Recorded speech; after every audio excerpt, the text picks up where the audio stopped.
So is it September or Techtember, Techtember or September? Clearly, it's Techtember, not September, because iPhones are being tossed at me on the Tech Today set. Hello and welcome. My name is Ayush Alavadi. You're watching Tech Today, where we, of course, spoiler alert, are going to be talking about all the new iPhones and what's happening in the Web3 world, what's happening in the metaverse, all that and a lot more on this special action-packed episode of Tech Today. Well, it's iPhone season and you know what that means. On Tech Today, we have to take you across the iPhone lineup and actually tell you whether you should upgrade, or if you're not an iPhone user, whether you should invest in the Apple ecosystem. I can't just go on yapping about it. I have them in the flesh. The iPhone 14 and the iPhone 14 Pro Max. The youngest sibling all the way till the eldest sibling. And yes, this is the new young sibling because Apple has discontinued the mini line. But before I tell you all of this, we have to show you what these phones are all about. So let's unbox them.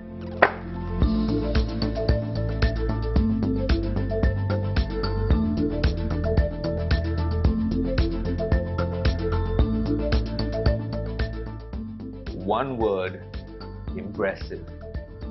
The minute you unbox these devices and hold them, the one in my right hand is the iPhone 14 in this blue color, and then you have the iPhone 14 Pro Max in deep purple in all its splendor. And boy oh boy, this is one very good looking phone. But on a quick first glance, yes, it's not very different from last year's 13 Pro Max, and that's not very different from the 12 Pro Max. But I do use a 12 Pro Max as a daily driver, and I have for a couple of years.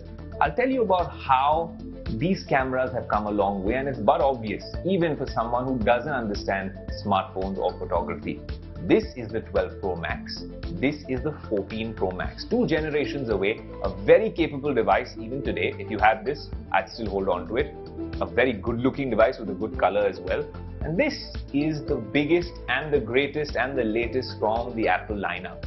Look at the difference in the camera sensors. They got a lot bigger in the 13 Pro line, and now you can see how big they've become. This only means more light can come in. That also means better low light photography perhaps, and a lot more features that they've worked in the software side and on the hardware side as well. For instance, now you have cinematic mode on both these devices, which can go 4K 30 FPS. So if you were a 4K 24 FPS lover, now you can go all the way up to 30 FPS. I don't know how cinematic that is, but I think that is one upgrade. You also have on the selfie camera autofocus. So if I just turn this on right now, and you'll see, there you go, it's already catching me right there. Talking about the selfie camera, it takes a fairly decent shot. I have a lot of lights out on me here in the studio, and it's taking quite an accurate shot. Let's see what the iPhone 14 Pro Max does over here.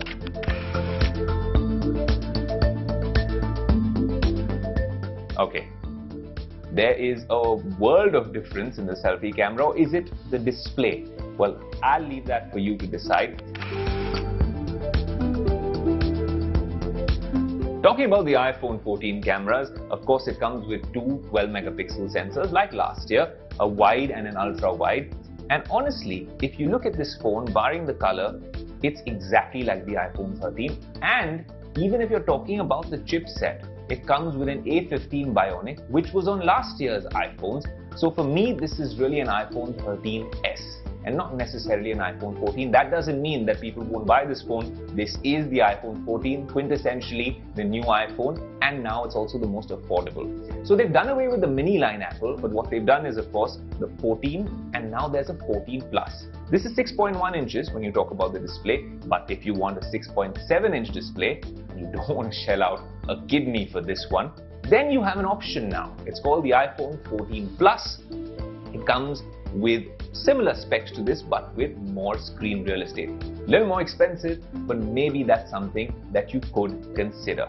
Now, the camera on the Pro and the Pro Max is where everything seems to have changed. And it's a big thing in the Apple world. If they've done away with the 12-megapixel triple camera setup, 2 cameras here are still 12 megapixel, but the primary sensor, the wide sensor, is now a 48-megapixel sensor. So are Apple now in the race to join all the Android guys with their hundreds of megapixels in the camera. Look, we've said this before, more megapixels don't necessarily mean a much better camera. Apple did a fantastic job with 12 megapixel sensors, optimizing them for the best performance. So now it'll be interesting to see what this 48 megapixel sensor can do. Just to give you some perspective, this is the Tech Today set, and I'm just checking. And honestly, I've taken a photo of the typical tech geek plant that we have on the set. Let's do a comprehensive review on this, but it is a sharp, clean image which looks good on this display.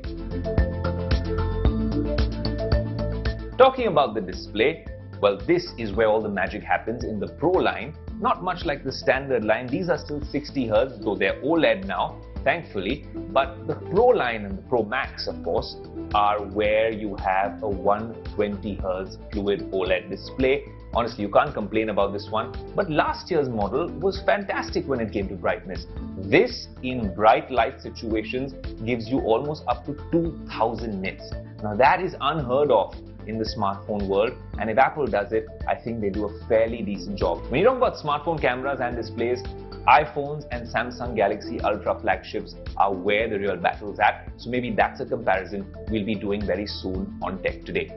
Now, if you go by all the chatter about these new cameras, then maybe Apple's just telling you to ditch all your gimbals and maybe even your GoPro and using your iPhone instead. That's because they now have an action mode on their video settings. What that essentially does is, if you go on the camera and you're taking a shot where you're trying to chase a subject, there's a new button out here which activates action mode. But what it also does is that it sort of stabilizes everything, of course, gives you a gimbal-like smooth performance, but it also crops the shot a little bit. So beware in terms of what you're going for. Look, when it comes to smartphone photography, there's all sorts of opinions and preferences. Some of you may like how a pixel camera shoots. Some of you may like how Samsung Galaxy S22 Ultra looks, the final output.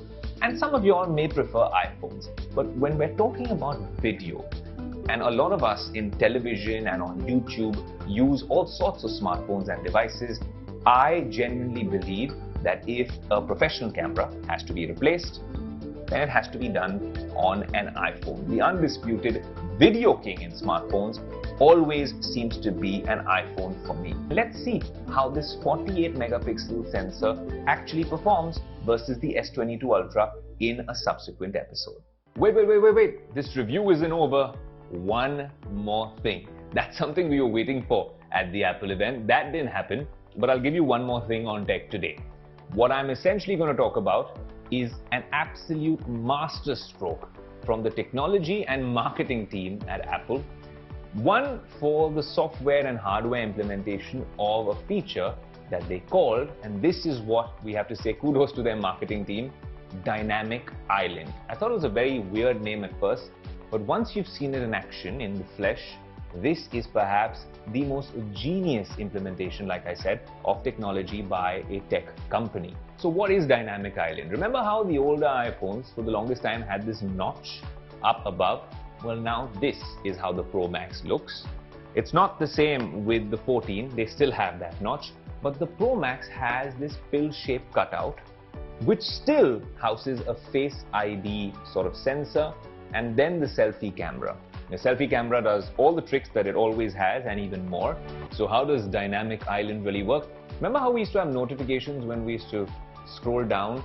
Now this pill-shaped cutout houses all those notifications, but a lot of them come with added functionalities, maybe 20-30 new features, makes this particular notch or pill-shaped cutout expand software-wise, and then you can hard press them using haptics and get all sorts of functionality. For instance, if I play this song right now, and if I swipe up and I go to the main screen, automatically you see this black portion has expanded. Now, if I were to do something else, perhaps put the phone on charging, again, the charging indicator would light up. And I want to do more over here, right? So why stop there? Why settle? Hit the timer on or the stopwatch. Go back again, and there you go. The stopwatches come here as well. Now this looks like just a gimmicky sort of notification bar. No, it's not. This is literally a manager, and I'll tell you how. You hard press it, and there you go. You can pause the track, you can change the song, all of that. You go back again, you come right there, you click it once, and it opens up the app that was showing up over there, which I think is great as well. So I'm going to go there and cancel the timer, swipe up, and you realize Dynamic Island is shut now. Again, if you start the timer, just to show it to you again, it's showing up right there. This works for a bunch of things when your wireless charging, there's notifications, all sorts of cool things, and third-party apps are supported. And I'm sure on subsequent updates of iOS 16, we'll see a lot more use cases as well. So as I said, this Dynamic Island was an absolute masterstroke from Apple. Well done. At nearly 80,000 rupees, if you have an iPhone older than the iPhone 11 and you're gearing up for India's 5G revolution, the iPhone 14 is a great place to start. But if you want the latest and greatest and perhaps the best video camera ever on a smartphone, then I think this is a good contender for all your money. Well, a moment of silence whilst I adore this deep purple color, which I never thought I would like on a smartphone or any sort of technology device. But it's strange, every time light hits it from different angles, it looks like a different shade of purple. So I think Apple has gotten that right. But what about the absolute powerhouse that is packed inside this beautiful deep purple body? Well, the iPhone 14 Pro Max might have changed a little bit on the outside, but it's certainly changed when you're talking about what's on the inside. But if you're going to be shelling out the big bucks, nearly 140,000 rupees for the base Pro Max model, then I got to tell you something. Your bank account is going to be wiped out, but you will own one of the best iPhones yet. Well, at the start of the show, my team gave me a very clear signal by literally tossing iPhones at my face. That's why we thought we'll get you a first, exclusive, grand look at the iPhone lineup here on Tech Today. I thought let's take it a step further and get you an exclusive first look of the Apple Watch Series 8. If you want this unboxing though, you will have to stay tuned to the Business Today social media pages. YouTube, Instagram, Twitter, Facebook and the like. That's where you'll get to see the Apple Watch Series 8. And if you stay tuned to Tech Today, there's more from the Apple Watch lineup, a lot more surprises along the way. Now, when people talk about the metaverse, a lot of people think it's connected to the world of gaming. And they're not entirely wrong. In fact, a lot of people believe that the world of gaming was the precursor to the metaverse as we know it right now. But what if I told you that we're missing the woods for the trees or the trees for the woods? And the fact is that there's an industrial metaverse that is being created by a lot of top tech companies, digital twins, smart cities, the kind of stuff that you can do in the industrial metaverse. The possibilities are endless. The Chief Technology and Strategy Officer at Siemens globally spoke to me a short while ago, and here's what he had to say about the industrial metaverse. On Tech Today and Business Today, we have a very special guest from Siemens, Peter Corte. Thanks so much for joining us on the show. Well, thank you for having me. Peter, I want to start off by asking you about this buzzword in the tech world, which happens to be the metaverse. Yeah. But everyone keeps talking about it from this very geeky consumer aspect. There's an industrial metaverse to be spoken about. And I know Siemens is doing some very interesting things in that space. What is the industrial metaverse going to look like? And what exactly are Siemens' plans for the industrial metaverse? Sure. We do believe that the industrial metaverse is going to be big. It's going to be big. It's going to expand what we already know today as digital twins. So a digital twin actually is a replica of something real, right, that you can simulate. Now, think about this actually becoming really photorealistic, so it feels real, you can simulate it, and that you also can collaborate when designing it. So you and I, we could look at this table, and we could change it and simulate it as we go, and really design things in real time, and that is the key word, real-time design, photorealistic, and multi-physics based. That's what we do actually at Siemens for the industrial metaverse. The metaverse largely sounds so abstract when we talk to the larger audience on the show. How does this really transform things the way we look at it? Sort of a digital transformation approach. How does the industrial metaverse change that? It changes the way, in particular, of the collaboration, right? So we know that today products become increasingly complex, supply chains become more complex, so it requires collaboration across not just one unit, but many different stakeholders. And very often they sit in different parts of geographies around the world, so they have to design this one piece. And so obviously the software, the industrial metaverse, does enable real-time collaboration and accelerating time to market for the new product developments. 2, 1. All right, that looks about right. And sent. That's how easy it is for you to record an ECG on your smartwatch nowadays and then export it as a PDF to your doctor. But millennials want to take it one step further and put sensors and trackers all over their body. A lot of my friends are doing it, and my colleagues are doing it as well. I think it's really cool as long as those health metrics are accurate and they give you a good insight into your health and fitness levels. Jhinuk has a comprehensive report about India's health tech revolution, and it all starts with a sensor. We often think about what we put into our bodies. Well, food-wise, at least some of us do. But then again, what do you do with the information? Hi, I'm Jhinuk Sen, this is Tech Today, and today we are going to talk about two really important things in my life. Tech and, well, food.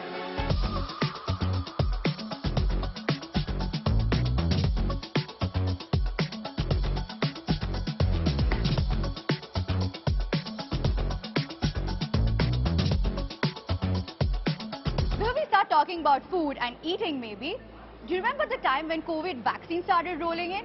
And a lot of people, because of rumors, were completely terrified that the government is trying to sneak in sensors into their bodies. Guess what?